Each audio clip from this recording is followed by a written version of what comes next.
কাতারে ভারতীয়দের সঙ্গে পাল্লা দিয়ে রেস্টুরেন্ট ব্যবসায় বিনিয়োগ বাড়াচ্ছেন প্রবাসী বাংলাদেশিরা। এতে যেমন করে কর্মসংস্থান সৃষ্টি হচ্ছে, তেমনি রেমিটেন্স প্রেরণে ব্যাপক ভূমিকা পালন করছেন এসব উদ্যোক্তারা।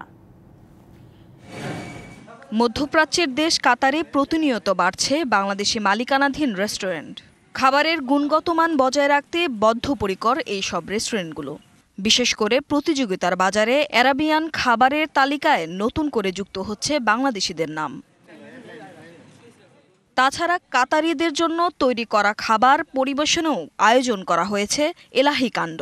অভিজ্ঞ শেফ দিয়ে তৈরি করা খাবারের স্বাদ ও গুণগত মান ভালো হওয়ায় প্রতিনিয়ত অর্ডার আসছে এইসব রেস্টুরেন্টে।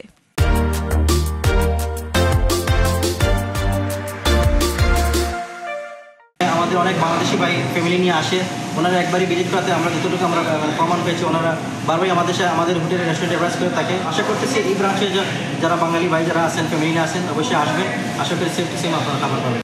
প্রবাসীদের কর্মসংস্থান সৃষ্টির পাশাপাশি এই প্রতিষ্ঠানগুলোকে আরও এগিয়ে নিয়ে যেতে বাংলাদেশিদের সহযোগিতার কথা জানান উদ্যোক্তারা। অ্যারাবিয়ান, এশিয়ান ও বাংলাদেশি ভোজন রসিকদের রকমারি খাবারের স্বাদ দিতে বদ্ধপরিকর তারা।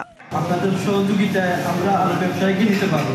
তো প্রবাসী যারা আমাদের এই ডাকগুলো দেখছেন, আপনারা আমার দোকানে ভিজিট করবেন। আমাদের লোকেশন হলো অকরা। খাবারের মধ্যে চিকেন আছে, মাটন, ফিশ সবগুলাই আছে। বর্তমান দেশটিতে 4 লাখ প্রবাসী বাংলাদেশির বসবাস। স্থানীয় নাগরিকদের পাশাপাশি অভিবাসীদের আকৃষ্ট করতে বিশেষ মূল্য ছাড় দেয় এসব রেস্টুরেন্টগুলো। DBC news desk.